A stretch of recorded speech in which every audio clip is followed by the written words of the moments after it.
दूसरे दिन ऋषि विश्वामित्र ने अपनी मंडली के साथ प्रातःकाल ही जनकपुरी के लिए प्रस्थान किया। चलते चलते वे विशाला नगरी में पहुंचे।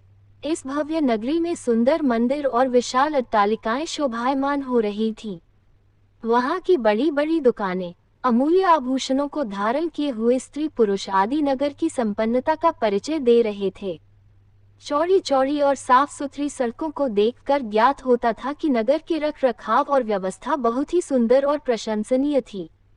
विशाला नगरी को पार करके वे सभी मिथिलापुरी पहुंचे।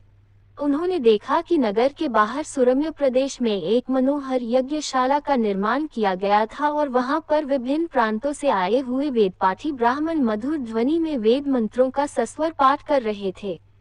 शोभायुक्त यज्ञ मंडप अत्यंत आकर्षक था, जिसे देखकर राम ने कहा, हे गुरुदेव, इस यज्ञशाला की छटा मेरे मन को मोह रही है और विद्वान ब्राह्मणों के आनंददायक मंत्रोच्चार को सुनकर मैं पुलकित हो रहा हूँ।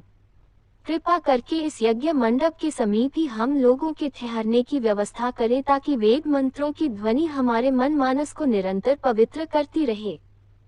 जब राजा जनक को सूचना मिली कि ऋषि विश्वामित्र अपनी शिष्यों तथा अन्य ऋषि मुनियों के साथ जनकपुरी में पधारे हैं, तो उनके दर्शन के लिए वे राजपुरोहित शतानंद को लेकर यज्ञशाला पहुंचे।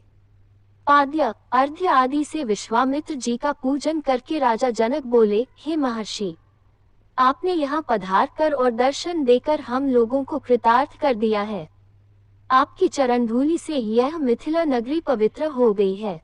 फिर राम और लक्ष्मण की ओर देखकर बोले, हे मुनिव, आपके साथ ये परम तेजस्वी सिंह शावक जैसे अनुपम सौंदर्यशाली दोनों कुमार कौन हैं? इनकी वीरतापूर्ण आकृति देखकर प्रतीत होता है मानो ये किसी राजकुल के दीपक हैं। ऐसे सुंदर सुदर्शन कुमारों की उपस्थिति से यह यज्ञशाला वैसी ही शोभायुक्त हो गई है जैसे प्रातःकाल भगवान भुवन भास्कर के उदय होने पर प्राची दिशा सौंदर्य से परिपूर्ण हो जाती है। कृपा करके अवगत कराइए कि ये कौन हैं, कहाँ से आए हैं, इनके पिता और कुल का नाम क्या है।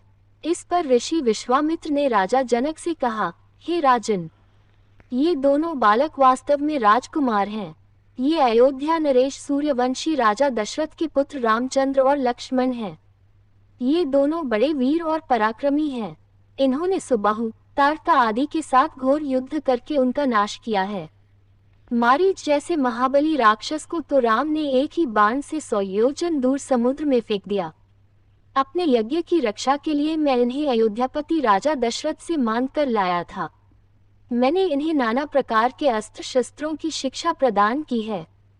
इनके प्रयत्नों से मेरा यज्ञ निर्विघ्न तथा सफलतापूर्वक संपन्न हो गया।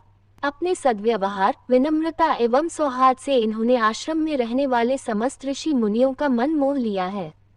आपके इस महान धनुष यज्ञ का उत्सव दिखाने के लिए मैं इन्हें यहाँ लाया हूँ।